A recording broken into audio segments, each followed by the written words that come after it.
स्वागत है आपका अथर्व क्लासेस पर। तो आज हम यूनिट 1 पोषण एवं स्वास्थ्य के सभी चैप्टर्स के कुछ महत्वपूर्ण प्रश्न देखेंगे, तो हमारे साथ अंत तक जरूर बने रहिए। तो हमारी कोशिश रहेगी कि जो पोषण एवं स्वास्थ्य है उसके सभी चैप्टर्स के महत्वपूर्ण प्रश्नों को इसमें कवर किया जाए, तो हमारे साथ अंत तक जरूर बने रहिए। तो आइए शुरू करते हैं आज की क्लास। अगर इससे पहले आपने चैनल सब्सक्राइब नहीं किया है तो चैनल को जरूर सब्सक्राइब करें, और अगर वीडियो पसंद आए तो वीडियो को लाइक करें। तो आइए शुरू करते हैं आज की क्लास। आज का हमारा पहला प्रश्न है, हीमोग्लोबिन की मात्रा का सामान्य स्तर से नीचे गिरना क्या कहलाता है? थैलेसीमिया, एनीमिया, थैलेसीमिया मेजर, यह सभी। अगर हम बात करें हीमोग्लोबिन की, तो आयरन हीमोग्लोबिन के निर्माण में महत्वपूर्ण भूमिका निभाता है। अगर हम हीमोग्लोबिन के कार्य की बात करें तो इसका कार्य होता है लाल रक्त कणिकाओं के निर्माण में, और इसके स्रोत होते हैं जिसमें हरी पत्तेदार सब्जियां, मांस, यकृत, सलाद, किशमिश आदि चीजें आएंगी। तो इस प्रश्न का सही जवाब है, इसकी कमी से होने वाला रोग होगा एनीमिया। अगर हीमोग्लोबिन का सामान्य मात्रा से नीचे गिरना एनीमिया रोग का निर्माण करता है। अगला प्रश्न है, नेत्र पलकों की सूजन क्या कहलाती है? मोतियाबिंद, ब्लेफेरेराइटिस, ग्लूकोमा, इनमें से कोई नहीं। इसका सही आंसर होगा ऑप्शन नंबर बी, ब्लेफेरेराइटिस। अगला प्रश्न देखेंगे, भारत की स्वास्थ्य समस्याओं को किसके आधार पर वर्गीकृत किया जा सकता है? पर्यावरण स्वच्छता के आधार पर, संक्रमण रोगों के आधार पर, पोषण के आधार पर, उपर्युक्त सभी के आधार पर। तो इसका सही जवाब होगा ऑप्शन नंबर डी, उपर्युक्त सभी के आधार पर। पर्यावरण स्वच्छता के आधार पर, संक्रमण रोगों के आधार पर, पोषण के आधार पर भारत की स्वास्थ्य समस्याओं को वर्गीकृत किया गया है, इन सभी के आधार पर। अगला प्रश्न है, निम्न में से विश्व स्वास्थ्य संगठन द्वारा परिकल्पित सर्वोत्तम स्वास्थ्य का आयाम क्या है? आध्यात्मिक स्वास्थ्य, शारीरिक स्वास्थ्य, मानसिक स्वास्थ्य, उपर्युक्त सभी। तो इसका राइट आंसर होगा ऑप्शन नंबर डी, उपर्युक्त सभी। विश्व स्वास्थ्य संगठन द्वारा सर्वोत्तम स्वास्थ्य का आयाम आध्यात्मिक, शारीरिक और मानसिक सभी प्रकार के स्वास्थ्य आएंगे। तो इसका सही आंसर है उपर्युक्त सभी। अगला प्रश्न है, पोलियो किसका संक्रमण है? श्वसन मार्ग का, केंद्रीय तंत्रिका तंत्र का, आहार नाल का, जनन तंत्र का। तो इसका सही आंसर है ऑप्शन नंबर सी, आहार नाल का। पोलियो आहार नाल का संक्रमण है। अगला प्रश्न है, मानव शरीर में सबसे कम मात्रा में आवश्यक पोषक तत्व क्या है? विटामिन, प्रोटीन, वसा, खनिज लवण। अगर हम सबसे कम मात्रा पोषक तत्व की बात करें तो इसमें विटामिन आएंगे, जिसमें मानव शरीर में सबसे कम मात्रा में आवश्यकता होती है। तो इसका राइट आंसर होगा ऑप्शन नंबर ए, विटामिन। अगला प्रश्न है, ऐसा कौन सा पदार्थ है जो शरीर में पहुंचकर विटामिन ए में बदल जाता है? राइबोफ्लोविन, क्रिप्टोजेनिक, पेंटाजेनेथिक अम्ल, इनमें से कोई नहीं। इसका राइट आंसर है ऑप्शन नंबर बी, क्रिप्टोजेनेथिन, जो कि शरीर में पहुंचकर विटामिन ए में बदल जाता है। अगला प्रश्न है, निम्न में से किस बीमारी को विश्व स्वास्थ्य संगठन ने विश्व से उन्मूलित घोषित किया है? Polio, human monkey pox virus, चेचक। तो इसका राइट आंसर होगा ऑप्शन नंबर डी, चेचक। अगला प्रश्न है, भोजन का क्या कार्य है? ऊतकों की क्रियाशीलता और नियंत्रण, ऊर्जा उपलब्ध कराना, शरीर का गठन और सुधार करना, उपर्युक्त सभी। तो भोजन के यह सभी कार्य हैं। तो इसका राइट आंसर होगा ऑप्शन नंबर डी, उपर्युक्त सभी। अगला प्रश्न है, विटामिन B12 को क्या कहते हैं? थायमिन, फॉलिक अम्ल, बायोटीन, साइनोकोबालामाइन। तो अगर विटामिन B12 के रासायनिक नाम की बात करें तो इसका नाम होता है साइनोकोबालामाइन। तो इसका राइट आंसर होगा ऑप्शन नंबर डी, साइनोकोबालामाइन। अगला प्रश्न है, निम्न में से आयरन का भरपूर स्रोत क्या है? दूध, अंडे, हरी पत्तीदार सब्जियां, सोयाबीन। तो हरे पत्तेदार सब्जियां आयरन का भरपूर स्रोत हैं, तो इसका राइट आंसर होगा ऑप्शन नंबर सी। अगला प्रश्न है, बच्चों को प्रतिदिन कितनी ऊर्जा की आवश्यकता होती है? 500 से 1000 किलो कैलोरी, 1000 से 1200 किलो कैलोरी, 2500 से 3500 किलो कैलोरी, 1800 से 2000 किलो कैलोरी। तो इसका राइट आंसर होगा ऑप्शन नंबर बी, 1000 से 1200 किलो कैलोरी की आवश्यकता होती है बच्चों को प्रतिदिन। अगला प्रश्न है, भोजन में पाए जाने वाले सेल्यूलोज का कार्य क्या होता है? यह रुद्रांश के रूप में कब्ज को रोकता है, भोजन के पोषक तत्वों के अवशोषण को बढ़ाता है, यह भोजन के पाचन में सहायता करता है, उपर्युक्त सभी। भोजन में पाए जाने वाले सेल्यूलोज का कार्य रुद्रांश के रूप में कब्ज को रोकना होता है, तो इसका राइट आंसर होगा ऑप्शन नंबर ए।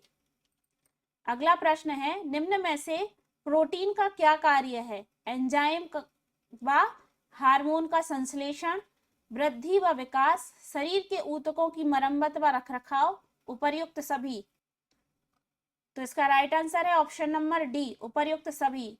एंजाइम व हार्मोन का संश्लेषण, वृद्धि व विकास, शरीर के ऊतकों की मरम्मत व रखरखाव प्रोटीन के कार्य हैं यह सभी। अगला प्रश्न है, निम्नलिखित में से कौन सा विटामिन वसा में विलय नहीं है? Vitamin C, vitamin K, vitamin A या विटामिन डी? अगर हम बात करें वसा में विलय नहीं है तो इसका आंसर होगा विटामिन सी, जो कि पानी में घुलनशील होता है। विटामिन के, विटामिन ए और विटामिन बी वसा में विलय होते हैं। विटामिन सी का रासायनिक नाम होता है एस्कॉर्बिक एसिड, जो कि पानी में घुलनशील होता है। अगला प्रश्न है, विटामिन ए की कमी से होने वाला रोग कौन सा है?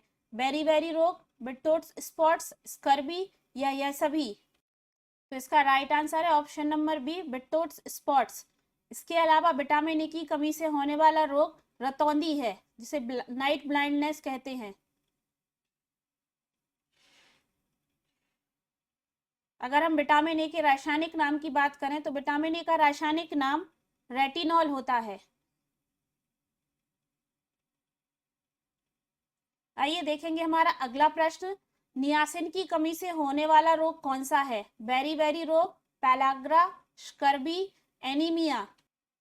सबसे पहले जानते हैं, नियासिन को विटामिन B3 कहा जाता है। विटामिन B3 का रासायनिक नाम नियासिन होता है और इसकी कमी से होने वाला रोग पैलाग्रा है, जो त्वचा से संबंधित होता है। पैलाग्रा रोग त्वचा में दाद हो जाती है।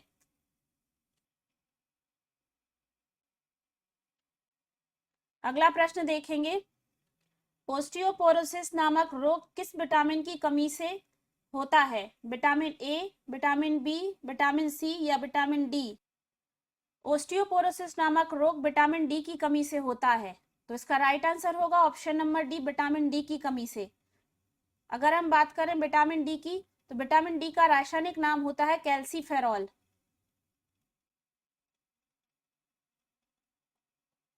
अगर हम इसके स्रोत की बात करें तो विटामिन डी का सबसे अच्छा स्रोत होता है प्रकाश संश्लेषण। धूप इसका सबसे अच्छा स्रोत माना जाता है। जिसकी कमी से होने वाला रोग ऑस्टियोपोरोसिस है, जिसमें मनुष्य की हड्डियां टेढ़ी होने लगती हैं, तथा इसकी कमी से बच्चों में होने वाला रोग रिकेट्स है।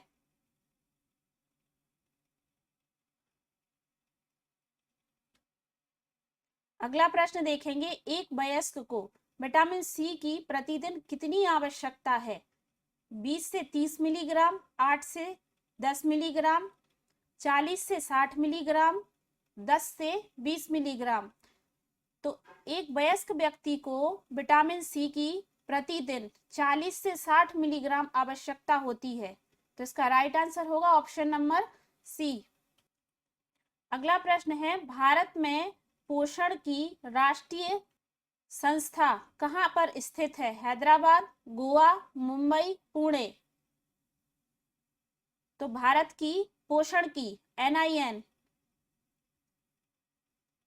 संस्था, राष्ट्रीय संस्था हैदराबाद में स्थित है, जिसे एनआईएन कहा जाता है। अगला प्रश्न है विटामिन ए का रासायनिक नाम क्या है? पेंटोथेनिक अम्ल, रेटिनॉल, थियामाइन, रिबोफ्लेविन। तो इसका राइट आंसर है option number B, retinol. Retinol vitamin A का रासायनिक नाम होता है। अगला प्रश्न है न्यूराइट्स किस विटामिन की कमी के कारण होता है? Vitamin C, vitamin D, vitamin B या विटामिन के? विटामिन बी की कमी से न्यूराइट्स रोग होता है। तो इसका राइट आंसर होगा option number C, vitamin B. अगला प्रश्न है निम्न में से कौन सा रोग आयोडीन की कमी के कारण होता है? अंधापन, पैलाग्रा, गाइडर, यह सभी। तो आयोडीन की कमी से होने वाला रोग गाइटर है। तो इसका राइट आंसर होगा ऑप्शन नंबर सी, गाइटर। अगला प्रश्न है जल में विलेय विटामिन कौन सा है? Vitamin A, vitamin D, vitamin E, vitamin B. तो अगर हम बात करें जल में विलेय विटामिन की, तो जल में विलेय विटामिन बी और सी होते हैं। विटामिन बी और सी जल में विलेय होते हैं, बाकी सभी के, ई, डी और ए वसा में विलेय विटामिन होते हैं। अगला प्रश्न है विटामिन ए की कमी से होने वाला रोग कौन सा है? फाइनोडर्मा, जीरोप्थेमिया, रतौंधी, यह सभी। तो अगर विटामिन ए की बात करें तो विटामिन ए की कमी से यह सभी रोग होते हैं, जिसमें फाइनोडर्मा, जीरोप्थेलिमिया, रतौंधी, यह सभी रोग विटामिन ए की कमी से होते हैं। अगला प्रश्न है भारत सरकार द्वारा राष्ट्रीय ग्वाइटर निरंतरण प्रोग्राम कब प्रारंभ किया गया? 1962, 1958, 1975, वर्ष 1988। तो इसका राइट आंसर है वर्ष 1962 में भारत सरकार द्वारा राष्ट्रीय ग्वाइटर नियंत्रण प्रोग्राम प्रारंभ किया गया। अगला प्रश्न है विटामिन बी12 की कमी से होने वाला रोग क्या है? Scurvy, pernicious anaemia, aplastic anaemia, sickle cells anaemia. तो विटामिन बी12 की कमी से होने वाला रोग परनीसियस एनीमिया है। तो इसका राइट आंसर होगा ऑप्शन नंबर बी। अगला प्रश्न है निम्नलिखित में से कौन सा पदार्थ जो शरीर में पहुंचकर विटामिन ए में बदल जाता है? पाइरूबिक, थायमिन, क्रिप्टोजेनिक, पेंटाजेनिक। तो इसका राइट आंसर है ऑप्शन नंबर सी, क्रिप्टोजेनिक, जो कि शरीर में पहुंचकर विटामिन ए में परिवर्तित हो जाता है। अगला प्रश्न है गरीब व्यक्ति का मांस किसे कहा जाता है? गेहूं को, अनाज को, दालों को, मक्का को। तो इसका राइट आंसर होगा ऑप्शन नंबर सी, दालों को। दालों को गरीब व्यक्ति का मांस कहा जाता है। अगला प्रश्न देखेंगे 1 ग्राम कार्बोहाइड्रेट में कितनी ऊर्जा होती है? 2 kilo calorie, 4 kilo calorie, 6 kilo calorie, 8 kilo calorie. तो इसका राइट आंसर होगा option number B, 4 kilo calorie. 1 gram carbohydrate में 4 किलो कैलोरी होती है। अगला प्रश्न है जल में कौन सा विटामिन घुलनशील होता है? Vitamin A, vitamin C, vitamin K या विटामिन डी? तो जल में घुलनशील विटामिन विटामिन सी होता है। तो इसका राइट आंसर होगा विटामिन सी। अगला प्रश्न है कार्बोहाइड्रेट के उपापचय व स्नायु ऊतक की स्वास्थ्य के लिए किस विटामिन की आवश्यकता होती है? Vitamin D, vitamin C, vitamin A या विटामिन बी? तो इसका राइट आंसर होगा option number B, vitamin B में कार्बोहाइड्रेट के उपापचय व स्नायु ऊतक की स्वास्थ्य के लिए विटामिन की आवश्यकता होती है, वो है विटामिन बी। अगला प्रश्न है विटामिन का मुख्य कार्य क्या होता है? भोजन के उत्प्रेक्षक के रूप में, भोजन के पाचन के रूप में, भोजन के उत्सर्जन के रूप में या भोजन के अवशोषण के रूप में? तो इसका राइट आंसर है ऑप्शन नंबर ए, भोजन के उत्प्रेरक के रूप में। अगला प्रश्न है राष्ट्रीय आयोडीन की कमी के विकारों का नियंत्रण कार्यक्रम प्रारंभ किसके द्वारा किया गया? शिक्षा मंत्रालय द्वारा, स्वास्थ्य एवं परिवार कल्याण मंत्रालय द्वारा, समाज कल्याण मंत्रालय द्वारा, उपर्युक्त में से कोई नहीं। तो इसका राइट आंसर होगा ऑप्शन नंबर बी, स्वास्थ्य एवं परिवार कल्याण मंत्रालय द्वारा राष्ट्रीय आयोडीन की कमी के विकारों का नियंत्रण कार्यक्रम प्रारंभ किया गया। अगला प्रश्न है, भोजन में प्रोटीन की कमी से क्या होता है? क्वासियोर, मेरिस्मस, रिकेट्स, यह सभी। तो इसका राइट आंसर होगा ऑप्शन नंबर ए, क्वासियोर। अगला प्रश्न है, ऊर्जा का सबसे अच्छा स्रोत क्या है? विटामिन, प्रोटीन, वसा, कार्बोहाइड्रेट। तो ऊर्जा का सबसे अच्छा स्रोत कार्बोहाइड्रेट है, तो इसका राइट आंसर होगा ऑप्शन नंबर डी, कार्बोहाइड्रेट। अगला प्रश्न है, प्रोटीन अन्य आहार घटकों से भिन्न क्यों है? इसमें नाइट्रोजन युक्त पदार्थ उपर्युक्त होता है, यह अन्य भोजन पदार्थों के पाचन में सहायक है, यह सबसे जल्दी बचत होता है, यह सबसे अधिक ऊर्जा प्रदान करता है। तो इसका राइट आंसर होगा ऑप्शन नंबर ए, इनमें से इसमें नाइट्रोजन युक्त पदार्थ उपस्थित होता है।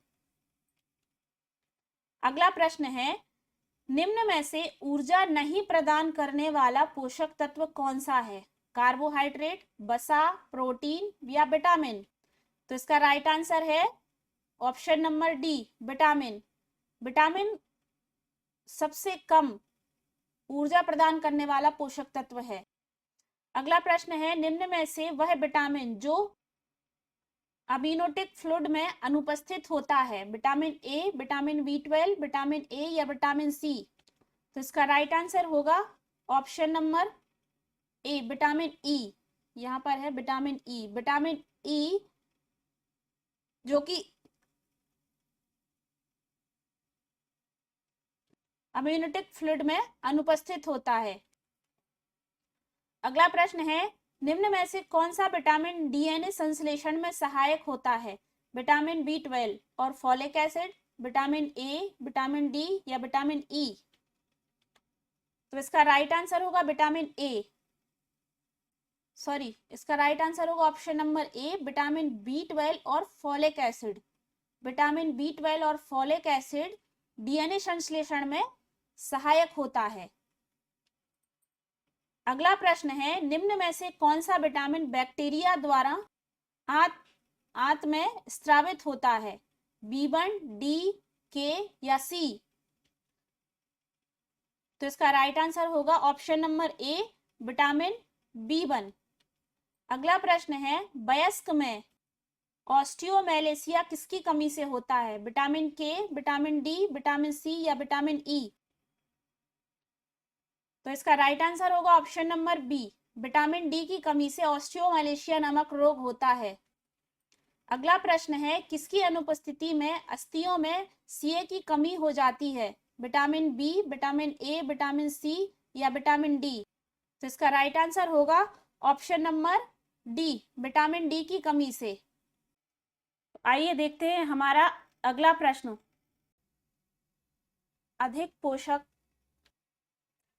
अधिक पौष्टिक भोजन की आवश्यकता किन परिस्थितियों में होती है? गर्भवती स्त्रियों को, कठोर श्रम करने वालों को, वृद्धि कर रहे बच्चों को, इन सभी को।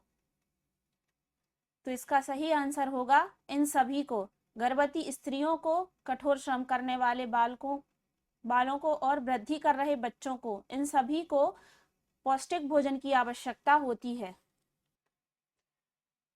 अगला प्रश्न है, निम्नलिखित में मनुष्य के उपयोगी पोषक तत्व कौन से हैं? जल, लोहा, वसा, ये सभी।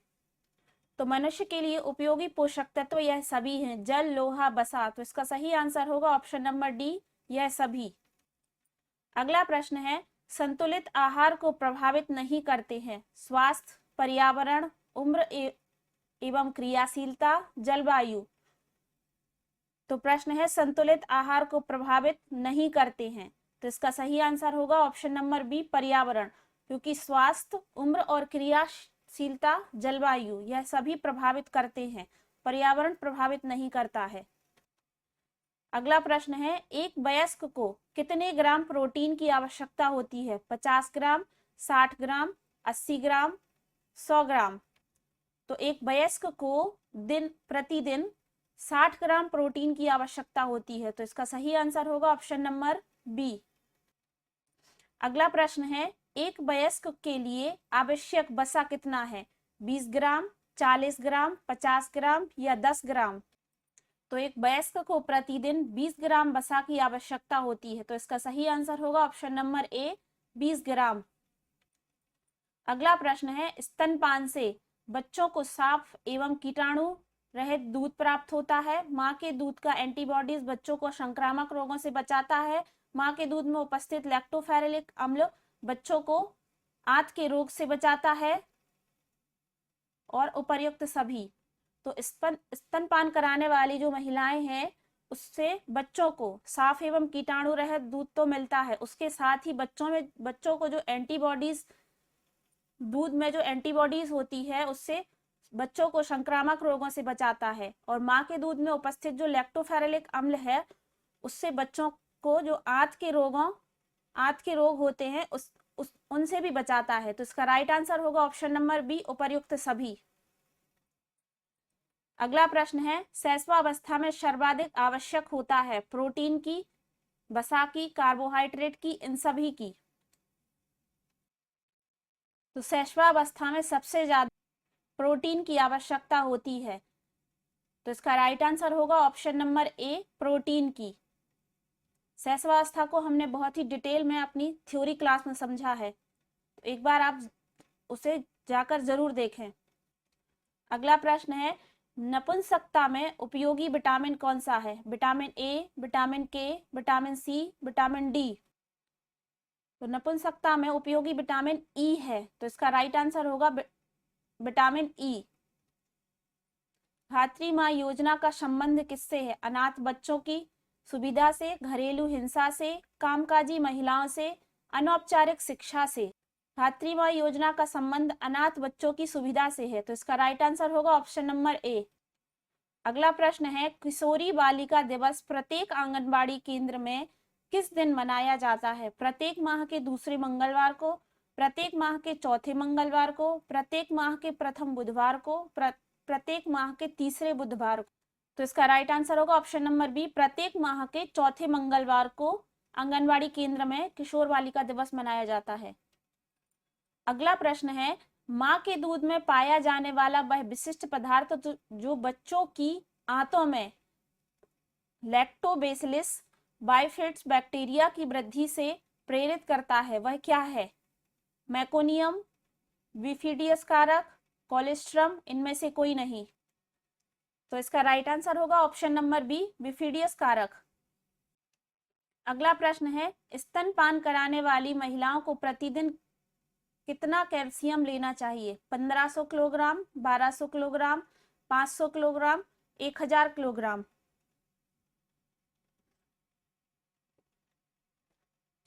तो स्तनपान कराने वाली महिलाओं को प्रतिदिन 500 किलोग्राम कैल्शियम की आवश्यकता होती है। तो इसका सही आंसर होगा ऑप्शन नंबर सी, 500। अगला प्रश्न है, यशोदा का मुख्य कार्य क्या है? गर्भवती महिलाओं और उसके नवजात की देखभाल करना, वृद्ध व्यक्तियों की देखभाल करना, आपातकालीन स्थितियों में जैसे कि भूकंप में लोगों को स्वास्थ्य सेवाएं प्रदान करना, उपर्युक्त सभी? तो इसका सही आंसर होगा ऑप्शन नंबर ए, गर्भवती महिलाओं और उसके नवजात की देखभाल करना।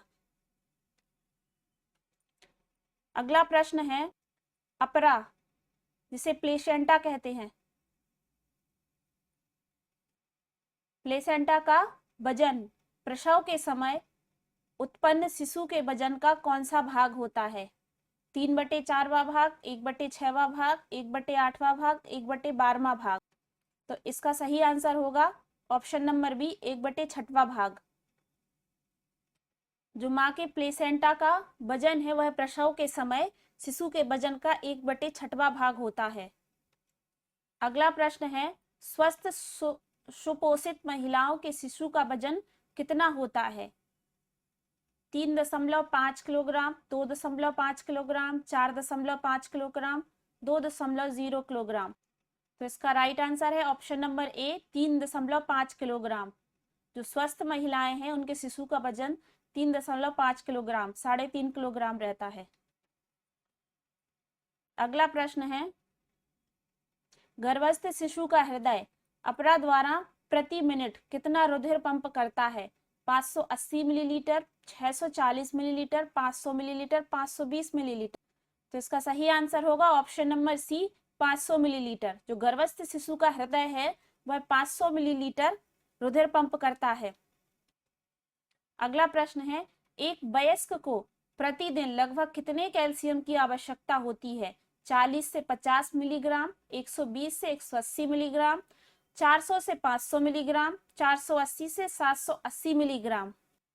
तो एक वयस्क को प्रतिदिन 400 से 500 मिलीग्राम कैल्शियम की आवश्यकता होती है। तो इसका सही आंसर होगा ऑप्शन नंबर सी 400 से 500 मिलीग्राम। अगला प्रश्न है, नवजात शिशु की त्वचा पर उपस्थित मक्खन जैसा पदार्थ क्या कहलाता है? लैनिंगो, मिकोनियम द्रव, एमनियोटिक द्रव, वनिस्क, कैजुओशा। तो इसका सही आंसर होगा ऑप्शन नंबर बी मिकोनियम द्रव। जो नवजात शिशु की स्किन रहती है वो मक्खन जैसी दिखती है, उसको मिकोनियम द्रव कहते हैं। मक्खन जैसा पदार्थ जो दिखता है उसको मिकोनियम द्रव कहा जाता है। अगला प्रश्न है, शरीर में पाए जाने वाला खनिज लवण लवणों की संख्या कितनी होती है? 12, 8, 24, 28। तो शरीर में पाए जाने वाले खनिज लवणों की संख्या 24 होती है। तो इसका सही आंसर है ऑप्शन नंबर सी 24। अगला प्रश्न है, वह जन्मजात विकार जिसमें शिशु का टखना व पांव और सामान्य आकृति में भिन्न मोड़ होता है वह क्या कहलाता है? मुद्रपाद, प्लास्टर कास्ट, टैक्सन, यह सभी। तो इसका सही आंसर होगा ऑप्शन नंबर ए मुद्रपाद या क्लब फीड। अगला प्रश्न है, बिटल सांख्यिकी में पोषण स्तर के सूचक के रूप में उपयोग में लाया जाता है? शिशु मृत्यु दर, जीवन प्रत्याशा, बच्चों की निम्न जन्म दर, यह सभी। तो बिटल सांख्यिकी में पोषण स्तर के सूचक के रूप में यह सभी उपयोग में लाए जाते हैं। शिशु मृत्यु दर, जीवन प्रत्याशा, बच्चों की निम्न जन्म दर। तो इसका सही आंसर होगा ऑप्शन नंबर डी यह सभी। अगला प्रश्न है, जब एक व्यक्ति के समूह को पोषण शिक्षा दी जाती है तो निम्नलिखित में से कौन सा कारक मस्तिष्क में रखना चाहिए? विशेष समूह का सामाजिक, आर्थिक और शिक्षा का स्तर, रीति रिवाज, धर्म, संस्कृति, खाने की आदतें, भोजन के प्रभाव, उपर्युक्त सभी। तो जब एक व्यक्ति के समूह को पोषण शिक्षा दी जाती है तो उसके विशेष समूह का सामाजिक, आर्थिक और शिक्षा का स्तर, रीति रिवाज, धर्म तथा खाने की आदतें और भोजन के प्रभाव, यह सभी कारक मस्तिष्क में रखना चाहिए। तो इसका सही आंसर होगा ऑप्शन नंबर डी उपर्युक्त सभी। अगला प्रश्न है, वह पोषक तत्व जिसकी कमी से गर्भस्थ शिशु के मस्तिष्क की कोशिकाएं नष्ट हो जाती हैं वह क्या कहलाता? वह पोषक तत्व कौन सा है? तो विटामिन, खनिज लवण, प्रोटीन, वसा। अगर हम बात करें गर्भस्थ शिशु के मस्तिष्क की कोशिकाओं के नष्ट होना तो वह विटामिन की कमी से होता है। तो इसका सही आंसर होगा ऑप्शन नंबर ए विटामिन की कमी। अगला प्रश्न है, किसी जले हुए बालक को भोजन में किस पोषक तत्व की मात्रा अधिक रूप से देनी चाहिए? वसा की, विटामिन की, कार्बोहाइड्रेट की, प्रोटीन की। तो इसका सही आंसर होगा ऑप्शन नंबर डी प्रोटीन की। अगर कोई बालक जल जाए तो उसे सबसे ज्यादा प्रोटीन की मात्रा देनी चाहिए। अगला प्रश्न है, मिड डे मील प्रोग्राम में एक दिन में कितनी कैलोरी और प्रोटीन मिलती है? 300 कैलोरी व 600 से 12 ग्राम प्रोटीन, 800 कैलोरी व 600 से 12 ग्राम प्रोटीन, 300 कैलोरी व 8 से 12 ग्राम प्रोटीन, 800 कैलोरी व 8 से 12 ग्राम प्रोटीन। तो मिड डे मील्स एक प्रोग्राम है जिसमें कितनी कैलोरी और प्रोटीन मिलता है? तो इसका सही आंसर होगा ऑप्शन नंबर सी 300 कैलोरी व 8 से 12 ग्राम प्रोटीन। मैरिस्मस रोग किस पोषक तत्व की कमी से होता है? प्रोटीन, विटामिन, खनिज लवण, इनमें से कोई नहीं। मैरिस्मस रोग प्रोटीन की कमी से होता है। तो इसका सही आंसर होगा ऑप्शन नंबर ए, प्रोटीन। अगला प्रश्न है, स्वास्थ्य शिक्षण का मुख्य उद्देश्य क्या है? स्वास्थ्य शिक्षण का मुख्य उद्देश्य मित्र बनाना व प्रभावित करना, लोगों को उत्तम स्वास्थ्य प्रदान करना, स्वास्थ्य संबंधी ज्ञान देना या उपर्युक्त सभी। तो स्वास्थ्य शिक्षण का उद्देश्य यही होता है कि आपस में मित्र बनाएं, लोगों को उत्तम स्वास्थ्य प्रदान करें और स्वास्थ्य संबंधी ज्ञान दें एक दूसरे को। तो इसका सही आंसर होगा ऑप्शन नंबर डी, उपर्युक्त सभी। अगला प्रश्न है, निम्न में से कौन सा कारक स्वास्थ्य शिक्षा के सिद्धांत में से नहीं है? रुचि, सहभागिता, अभिप्रेरणा, प्रतियोगिता। तो स्वास्थ्य शिक्षा का कारक प्रतियोगिता नहीं है, तो इसका सही आंसर होगा ऑप्शन नंबर डी, प्रतियोगिता। रुचि, भागीदारी, सहभागिदारी और अभिप्रेरणा ये स्वास्थ्य शिक्षा का सिद्धांत है। अगला प्रश्न है, स्वास्थ्य शिक्षा की अवस्थाओं में नहीं है बोध, मानसिक स्वास्थ्य, क्रिया अपनाना, अभिप्रेरणा। तो स्वास्थ्य शिक्षा की अवस्थाओं में मानसिक स्वास्थ्य नहीं है, तो इसका सही आंसर होगा ऑप्शन नंबर बी, मानसिक स्वास्थ्य। इसके बाद देखेंगे हम अपना नेक्स्ट क्वेश्चन, निम्न में से कौन सी वैक्सीन गर्भवती महिलाओं को दी जाती है? डीपीटी, जिसका फुल फॉर्म होता है डिप्थीरिया, पर्ट्यूसिस और टिटनेस। तो ये 3 बीमारियों के लिए एक वैक्सीन दी जाती है जिसे डीपीटी कहते हैं। दूसरी है ओपीवी, जो एक पोलियो के लिए दी जाती है, ओरल पोलियो वैक्सीन है।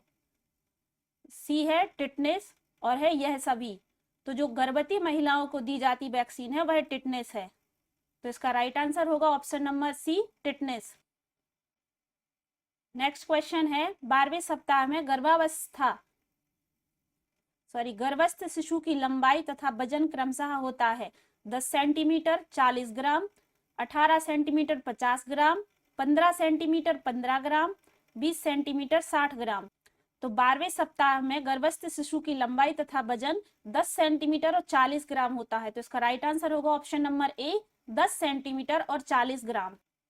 नेक्स्ट क्वेश्चन है, आदतन गर्भपात का क्या कारण है?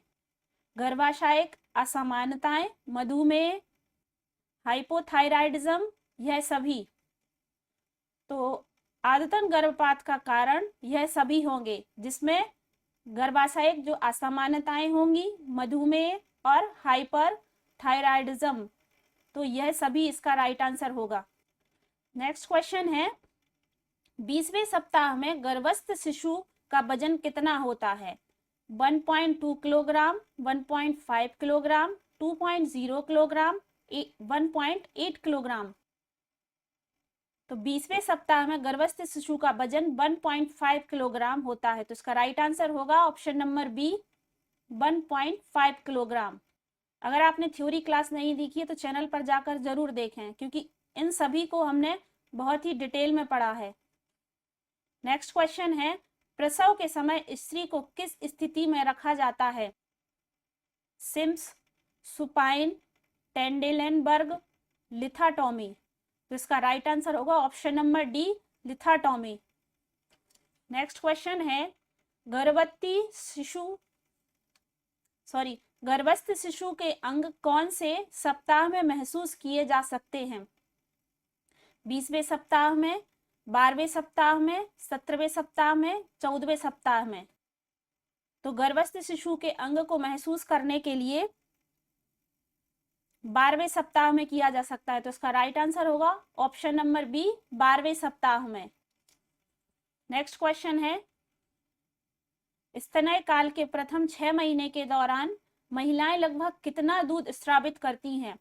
12 मिलीलीटर, 15 मिलीलीटर, 600 मिलीलीटर या 800 मिलीलीटर। तो इसका राइट आंसर होगा ऑप्शन नंबर सी, 600 मिलीलीटर।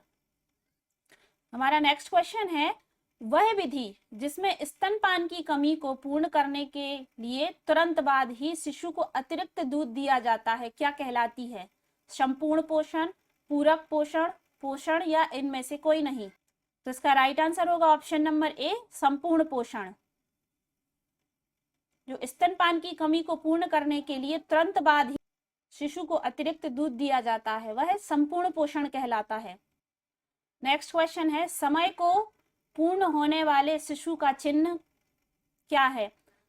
संधि रेखाएं व फॉन्टेल्स चौड़ी, लंबाई 45 सेंटीमीटर या इससे कम, वजन 2500 ग्राम या इससे कम, उपर्युक्त सभी। तो समय से पूर्व होने वाले जो शिशु हैं उनके चिन्ह यह सभी होंगे। संधि रेखाएं व फॉन्टेल्स चौड़ी, लंबाई 45 सेंटीमीटर या इससे कम, वजन 25 ग्राम या इससे कम। तो इसका राइट आंसर होगा ऑप्शन नंबर डी, उपर्युक्त सभी। नेक्स्ट क्वेश्चन है, गर्भावस्था के दौरान प्रतिदिन कैल्शियम की कितनी मात्रा लेनी आवश्यक है? 1.5 ग्राम, 2.5 ग्राम, 3.5 ग्राम। लास्ट वाले ऑप्शन में है 1.0 ग्राम। तो हमारा राइट आंसर यही होगा 1.0 ग्राम। जो गर्भावस्था के दौरान प्रतिदिन एक महिला को कैल्शियम की मात्रा लेनी चाहिए वह है 1.0 ग्राम। नेक्स्ट क्वेश्चन है, गर्भावस्था के दौरान प्रतिदिन कितने ग्राम प्रोटीन लेना चाहिए? 90 ग्राम, 70 ग्राम, 20 ग्राम या 80 ग्राम। तो अगर गर्भावस्था में प्रोटीन की बात करें तो 80 ग्राम लेना चाहिए एक महिला को प्रतिदिन। तो इसका राइट आंसर होगा ऑप्शन नंबर डी, 80 ग्राम। नेक्स्ट क्वेश्चन है, मातृत्व व गर्भस्थ शिशु के अधिकांश जोखिम के मामले किसके द्वारा ज्ञात किए जा सकते हैं? पार्टोग्राम, सर्वाइकोग्राम, कार्डियोटोकोग्राफ या ये सभी। तो इसका सही आंसर होगा ऑप्शन नंबर सी, कार्डियोटोकोग्राफ। कार्डियोटोकोग्राफ इसका सही आंसर होगा। नेक्स्ट क्वेश्चन है, गर्भावस्था के दौरान प्रतिदिन आयरन की कितनी मात्रा आवश्यक होती है? 38 मिलीग्राम, 24 मिलीग्राम, 12 मिलीग्राम, 48 मिलीग्राम। तो इसका राइट आंसर होगा ऑप्शन नंबर ए, 38 मिलीग्राम। गर्भावस्था के दौरान प्रतिदिन एक महिला को आयरन की जो मात्रा लेनी चाहिए वह है 38 मिलीग्राम। हमारा नेक्स्ट क्वेश्चन है, गर्भावस्था के दौरान स्तनों में परिवर्तन के लिए कौन सा हार्मोन जिम्मेदार होता है? Progesterone hormone, ovarian hormone, gonadotrophin hormone, इनमें से कोई नहीं।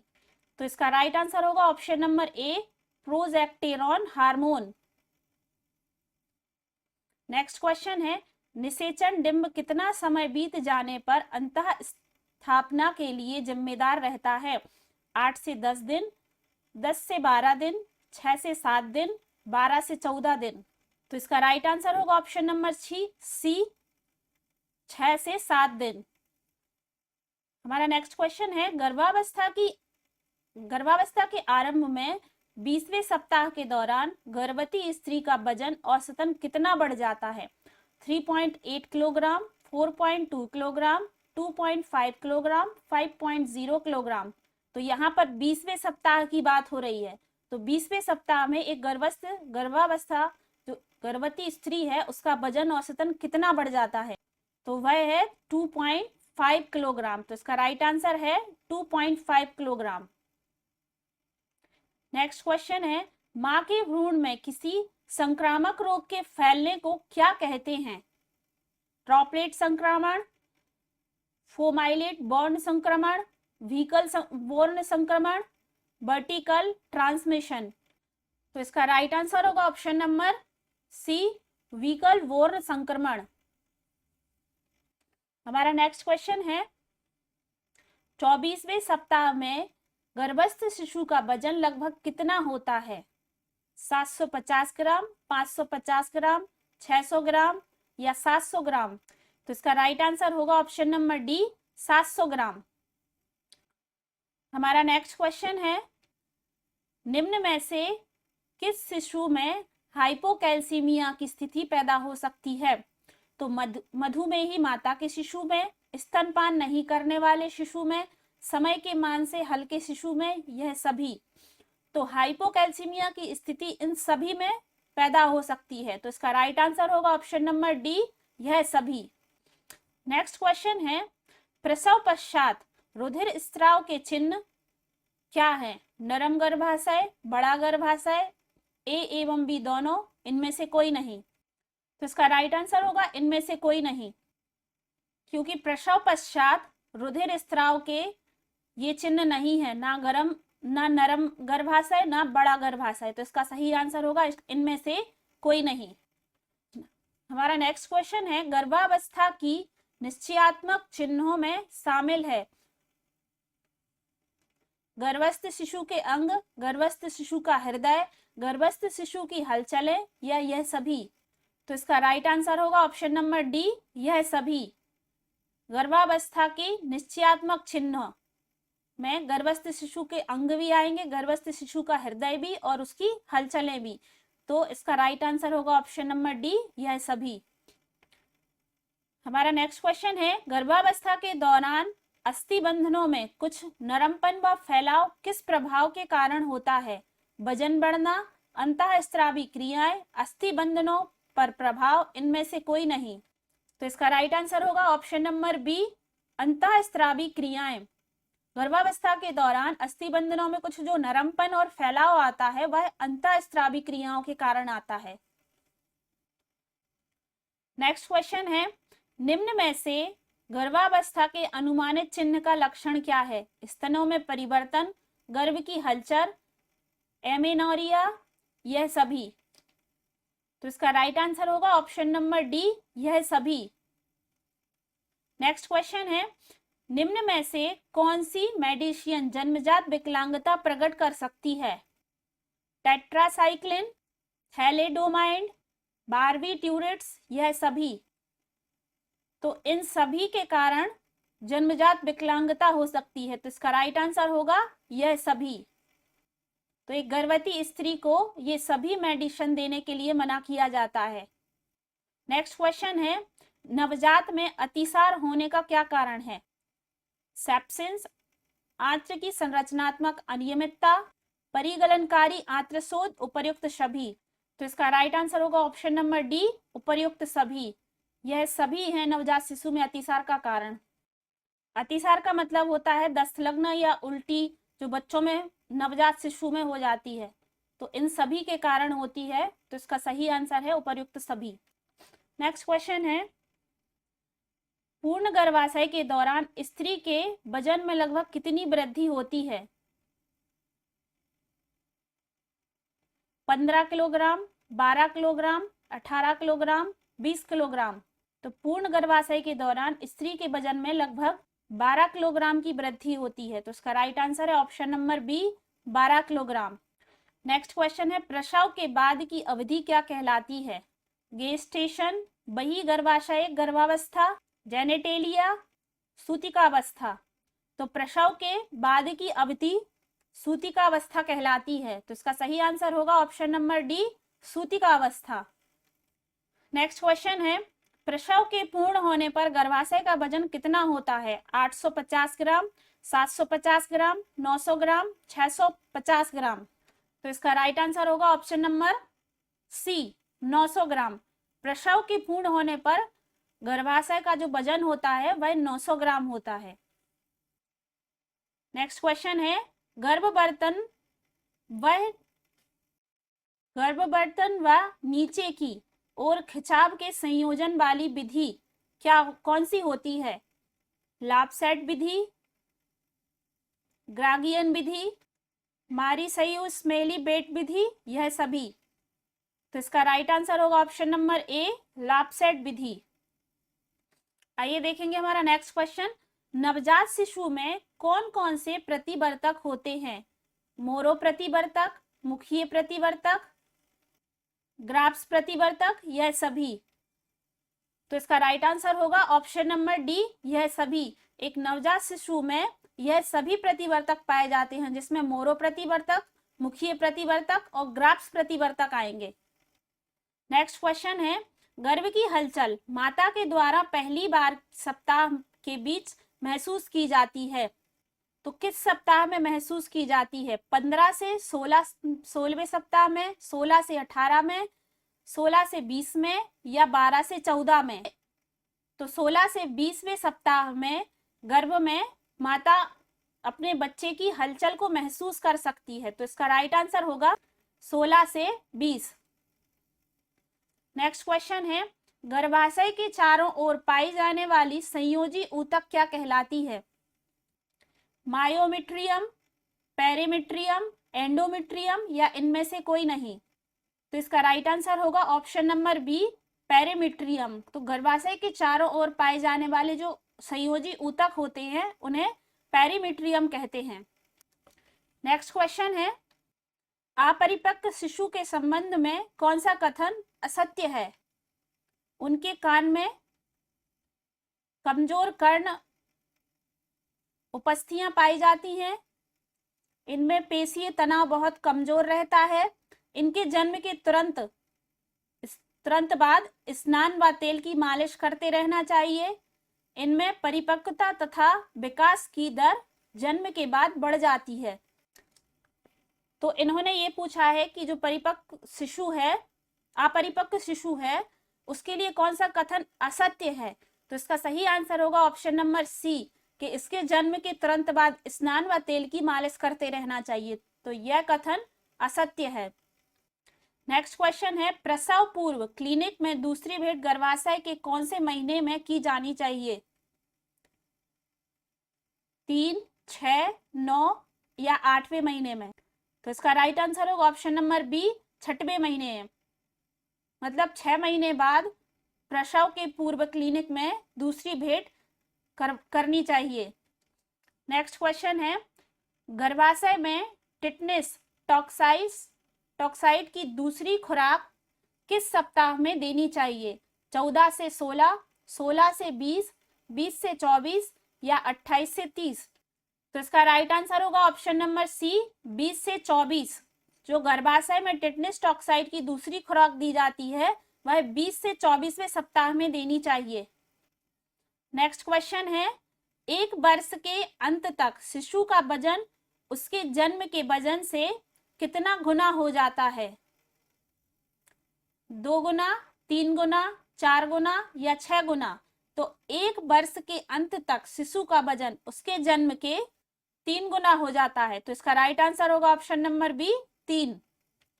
नेक्स्ट क्वेश्चन है, एमसीएच माता का बच्चों के लिए उन्नयन, उपचारात्मक और पुनर्वास सुविधा या देखभाल है। यह परिभाषा कब और किसके द्वारा प्रस्तुत की गई? एक बार ध्यान से सुनेंगे। एमसीएच माता का बच्चों के लिए उन्नयन, उपचारात्मक और पुनर्वास सुविधा या देखभाल, यह परिभाषा किसके द्वारा प्रस्तुत की गई?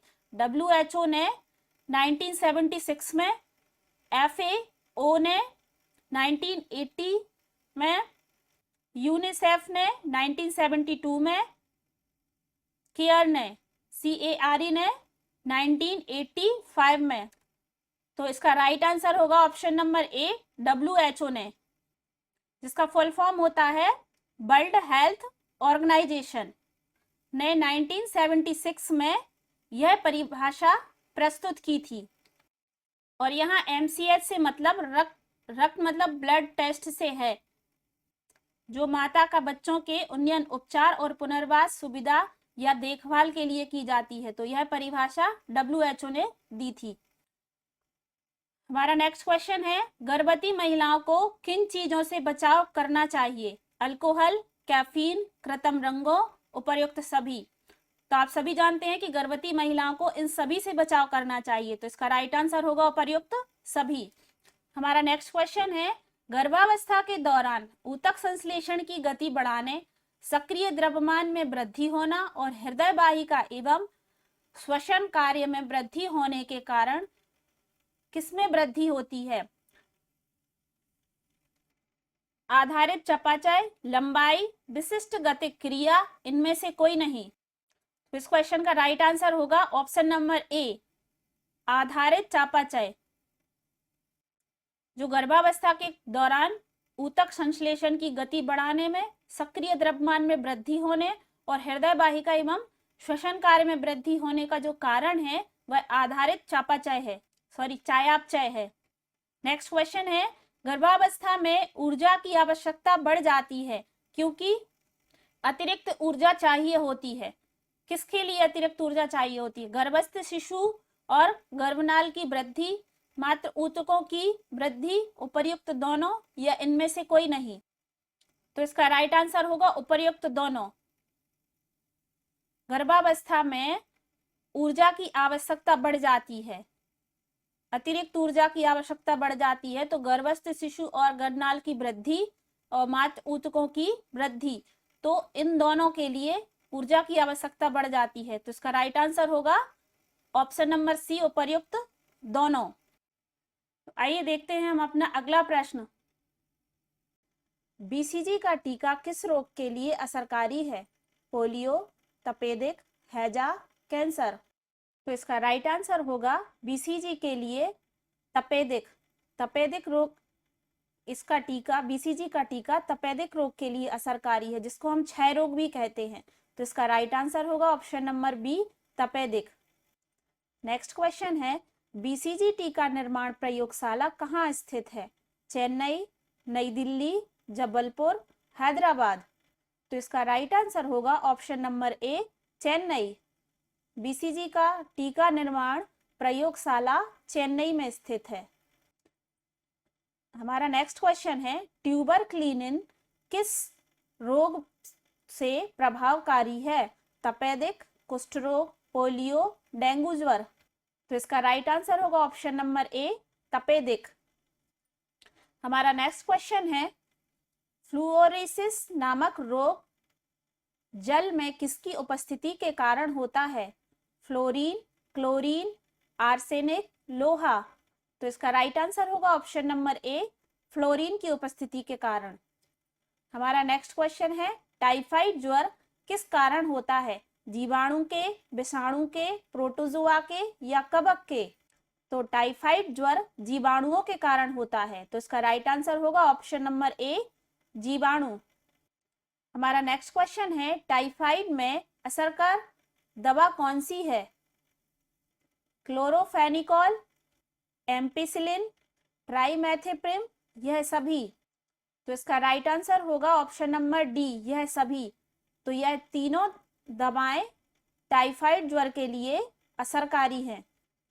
नेक्स्ट क्वेश्चन है, विब्रो कालेरी नामक जीवाणु के कारण मनुष्य को कौन सा रोग होता है? हेपेटाइटिस, हैजा, तपेदिक, पोलियो? तो इसका राइट आंसर होगा ऑप्शन नंबर बी, हैजा। विब्रियो कॉलेरिक नामक जीवाणु के कारण मनुष्य को हैजा नामक रोग होता है। हमारा नेक्स्ट क्वेश्चन है, हेपेटाइटिस रोग मनुष्य के किस अंग को क्षतिग्रस्त करता है? यकृत, वृक्क, हृदय, फेफड़ा? तो इसका राइट आंसर होगा ऑप्शन नंबर ए, यकृत। हेपेटाइटिस रोग मनुष्य के यकृत को क्षतिग्रस्त करता है। नेक्स्ट क्वेश्चन है, विवेक किस रोग को नियंत्रित करने में सक्षम वैक्सीन है? हैजा, पोलियो, हेपेटाइटिस, तपेदिक? तो इसका राइट आंसर होगा ऑप्शन नंबर सी, हेपेटाइटिस। देखेंगे हमारा next question, Bharat biotech international कहाँ स्थित है? नई दिल्ली, हैदराबाद, मुंबई, या भोपाल? तो भारत बायोटेक इंटरनेशनल हैदराबाद में स्थित है। तो इसका राइट आंसर होगा ऑप्शन नंबर बी, हैदराबाद। हमारा नेक्स्ट क्वेश्चन है, प्लेग नामक संक्रामक रोग के जीवाणु का वाहक क्या है? मुर्गा, चूहा, कुत्ता, या बकरी? तो प्लेग नामक रोग चूहों के कारण होता है। तो जो संक्रामक रोग के जीवाणु हैं वह चूहों के कारण होते हैं। तो इसका राइट आंसर होगा ऑप्शन नंबर बी, चूहा। नेक्स्ट क्वेश्चन है, विश्वव्यापी टीकाकरण कार्यक्रम कब प्रारंभ हुआ?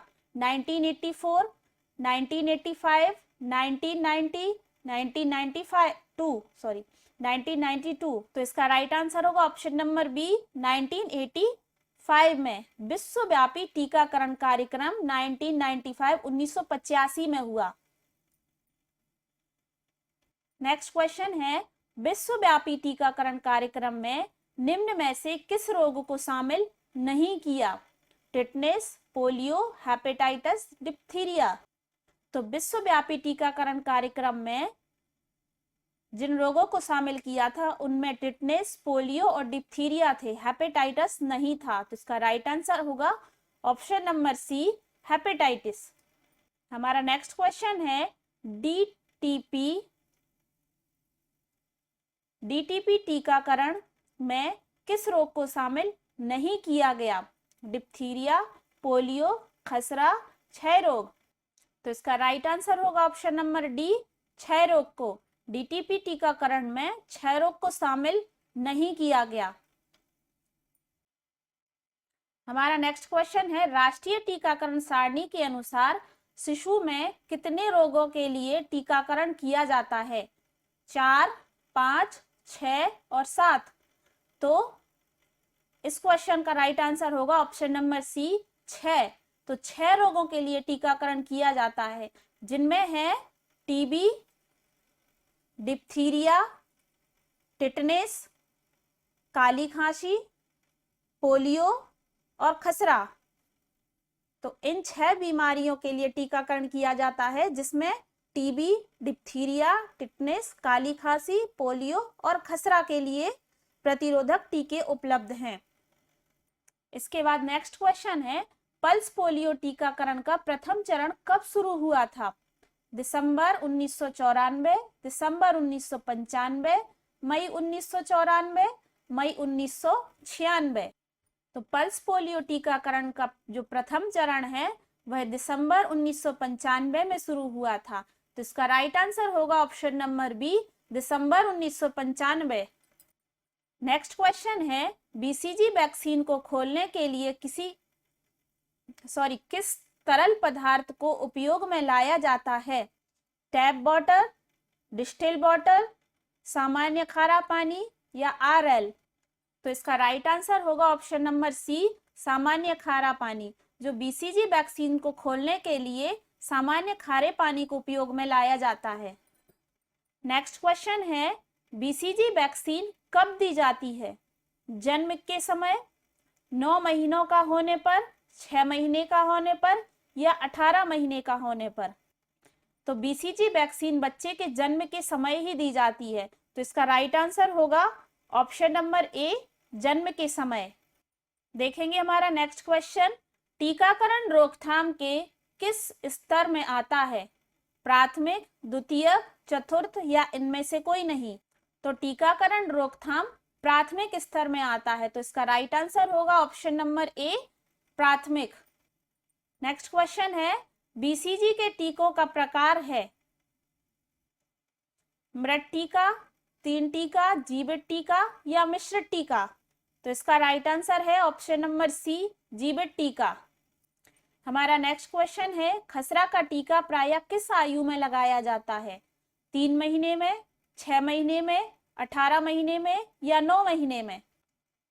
खसरे का टीका प्रायः बच्चे को 9 महीने में लगाया जाता है। खसरे को हम मीजल्स भी कहते हैं। तो इसका राइट आंसर होगा ऑप्शन नंबर डी, 9 महीने में।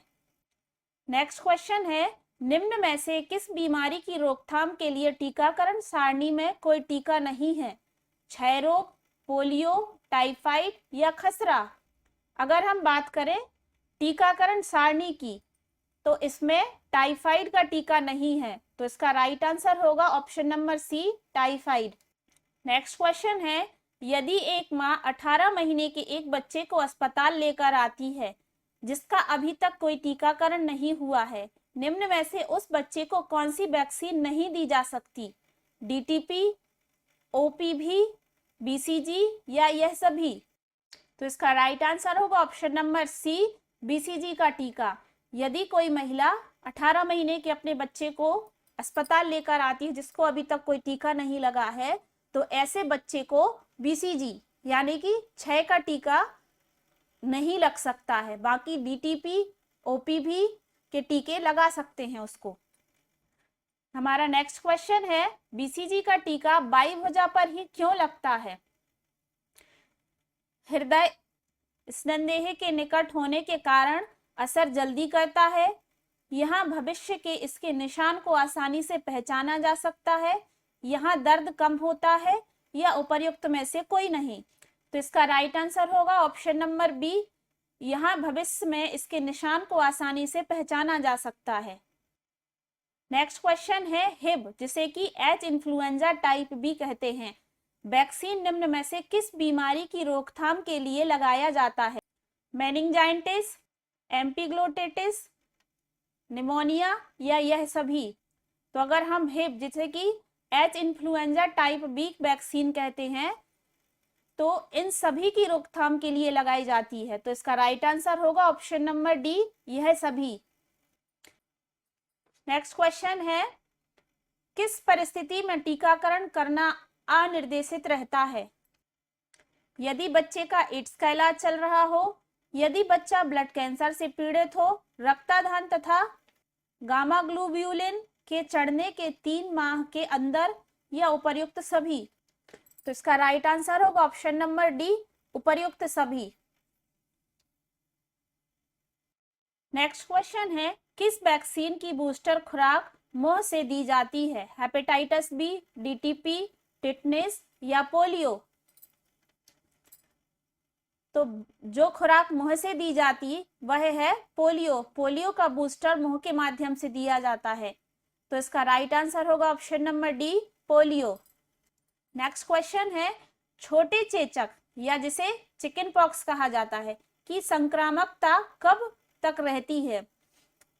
ददौरे दिखने के 3 दिन बाद तक, आखिरी पपड़ी गिर जाने तक, जब तक बुखार रहे तब तक, ददौरे दिखने के 6 दिन बाद तक? तो इसका राइट आंसर होगा ऑप्शन नंबर डी, ददौरे दिखने के 6 दिन बाद तक। नेक्स्ट क्वेश्चन है, नवजात शिशु में डीटीपी लगाने का अनुशंसित स्थान कौन सा है? ग्लूटियल पेशी, डेल्टाइल पेशी, अग्रबाहु या जांघ के पार्श्व भाग? तो इसका राइट आंसर होगा ऑप्शन नंबर बी, डेल्टाइल पेशी। नेक्स्ट क्वेश्चन है, चेचक के टीके की खोज किसने की थी? रॉबर्ट कोच, बेनेल, मैकलेन, एडवर्ड जेनर? तो चेचक के टीके की खोज एडवर्ड जेनर ने की थी। तो इसका राइट आंसर होगा option number D, Edward Jenner. Important है क्वेश्चन कि चेचक के टीके की खोज एडवर्ड जेनर ने की थी। नेक्स्ट क्वेश्चन है, पोलियो का वायरस बच्चों के किस तंत्र को सर्वाधिक प्रभावित करता है? तंत्रिका तंत्र, पाचन तंत्र, श्वसन तंत्र या तंत्रिका तंत्र? तो इसका राइट आंसर होगा ऑप्शन नंबर डी, तंत्रिका तंत्र। यहाँ रिपीट हो गया है 2 बार, लेकिन इसका राइट आंसर है तंत्रिका तंत्र। नेक्स्ट क्वेश्चन है, काली खांसी के लक्षण क्या हैं? भूख बढ़ना, कब्ज, खांसी, छींकें और नाक बहना या वजन बढ़ना? तो काली खांसी के लक्षण हैं खांसी, छींकें और बहती नाक। तो इसका राइट आंसर होगा option number C. Next question है, एमएमआर का प्रतिरक्षीकरण देने के लिए आवश्यक न्यूनतम आयु क्या है? 12 से 18 माह, जन्म के तुरंत बाद, 3 से 5 माह, 6 से 8 सप्ताह? तो इसका राइट आंसर होगा ऑप्शन नंबर ए, 12 से 18 माह। नेक्स्ट क्वेश्चन है, नवजात शिशु को किसकी रोकथाम के लिए ट्रिपल एंटीजन वैक्सीन दिया जाता है? पोलियो, डिप्थीरिया और टिटनेस, डिप्थीरिया, काली खांसी और टिटनेस, टिटनेस, ट्यूबरक्लेरियर या पोलियो, डिप्थीरिया, टाइफाइड और टिटनेस? जो ट्रिपल एंटीजन वैक्सीन दी जाती है उसमें डिप्थीरिया, काली खांसी और टिटनेस के टीके लगते हैं। तो जिसको डीटीपी का मिश्रित टीका भी कहते हैं। तो इसका राइट आंसर होगा ऑप्शन नंबर बी, डिप्थीरिया, काली खांसी और टिटनेस। नेक्स्ट क्वेश्चन है, बीसीजी का पूरा नाम इनमें से कौन सा है? Bacillus clostridium gonadism, bacteria cholera Guerin, bacillus Calmette Guerin या बैक्टीरिया कॉमेट गोनेडिज्म? तो इसका राइट आंसर होगा option number C, bacillus Calmette Guerin. जो बीसीजी का पूरा नाम है वह है बी का बेसिलिस, कॉमेट और गुएरिन। इसके बाद देखते हैं हम अपना अगला प्रश्न, खाद्य व कृषि संगठन का मुख्यालय कहाँ है? रोम में, न्यूयॉर्क में, जेनेवा में, पेरिस में? तो खाद्य व कृषि संगठन का मुख्यालय रोम में है। तो इसका राइट आंसर होगा रोम। नेक्स्ट क्वेश्चन है, राजस्थान में प्राथमिक स्वास्थ्य केंद्रों की अनुमानित संख्या कितनी है? 1000, 1500, 2000 या 3500? तो राजस्थान में प्राथमिक स्वास्थ्य केंद्रों की संख्या 1500 है, तो इसका राइट आंसर होगा option number B, 1500। Next question है, अंतरराष्ट्रीय स्वास्थ्य अधिनियम की स्थापना किस संगठन द्वारा की गई थी? FAO, UNO, ILO या WHO? सबसे पहले हम जानते हैं इनके फुल फॉर्म। तो FAO का फुल फॉर्म होता है फूड एंड एग्रीकल्चर ऑर्गेनाइजेशन। इसके बाद है UNO, UNO का फुल फॉर्म होता है यूनाइटेड नेशंस ऑर्गेनाइजेशन। इसके बाद है ILO, तो ILO का फुल फॉर्म होता है इंटरनेशनल लेबर ऑर्गेनाइजेशन। इसके बाद है WHO, तो WHO का फुल फॉर्म होता है वर्ल्ड हेल्थ ऑर्गेनाइजेशन। तो अगर हम बात करें अंतरराष्ट्रीय स्वास्थ्य अधिनियम की, तो इसकी स्थापना WHO ने की थी, तो इसका राइट आंसर होगा ऑप्शन नंबर डी, WHO। हमारा नेक्स्ट क्वेश्चन है, रेड क्रॉस सोसाइटी का जन्मदाता कौन था? Henry Ford, Henry Durant, Henry Brown, Henry Clyde? तो रेड क्रॉस सोसाइटी के जन्मदाता हेनरी डूरांट थे, तो इसका राइट आंसर होगा option number B. Next question है, राष्ट्रीय ग्रामीण स्वास्थ्य मिशन का लक्ष्य क्या है? शिशु मृत्यु दर को कम करना, संक्रामक और संक्रामक बीमारियों को नियंत्रित करना, यहाँ है असंक्रामक बीमारियां, संक्रामक और असंक्रामक बीमारियों को नियंत्रित करना, 100% टीकाकरण को प्राप्त करना या उपर्युक्त सभी? तो इसका राइट आंसर होगा ऑप्शन नंबर डी। राष्ट्रीय ग्रामीण स्वास्थ्य मिशन का लक्ष्य शिशु मृत्यु दर को कम करना, संक्रामक एवं असंक्रामक बीमारियों को नियंत्रित करना और 100% टीकाकरण को प्राप्त करना, तो यह सभी होगा। नेक्स्ट क्वेश्चन है, परिवार नियोजन शिविरों की सफलता हेतु क्या आवश्यक है? अभियान का समुचित प्रचार, अधिकांश समुदाय की सहभागिता, लोकसभा उद्देश्यों की स्पष्टता या उपर्युक्त सभी? तो इसका राइट आंसर होगा ऑप्शन नंबर डी। परिवार नियोजन शिविरों की सफलता के लिए यह सभी आवश्यक हैं, जिसमें अभियान का समुचित प्रचार होना, अधिकांश समुदाय की सहभागिता, लोकसभा उद्देश्यों की स्पष्टता, तो यह सभी आएंगे इसमें। हमारा नेक्स्ट क्वेश्चन है, निम्न में से वह स्वैच्छिक स्वास्थ्य अभिकरण जो भूकंप, बाढ़ एवं महामारी में सेवाएं प्रदान करता है? Indian red cross society, Hind कुष्ठ निवारण संघ, इंडियन नर्सिंग काउंसिलिंग या उपर्युक्त सभी?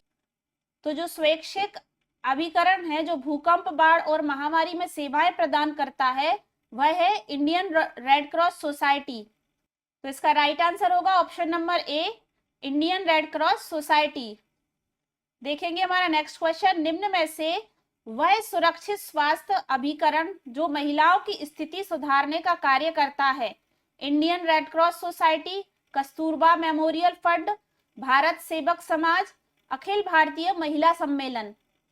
तो वह जो सुरक्षा स्वास्थ्य अभिकरण जो महिलाओं की स्थिति में सुधार का कार्य करता है, वह है कस्तूरबा मेमोरियल फंड। तो इसका राइट आंसर होगा option number B, Kasturba memorial fund.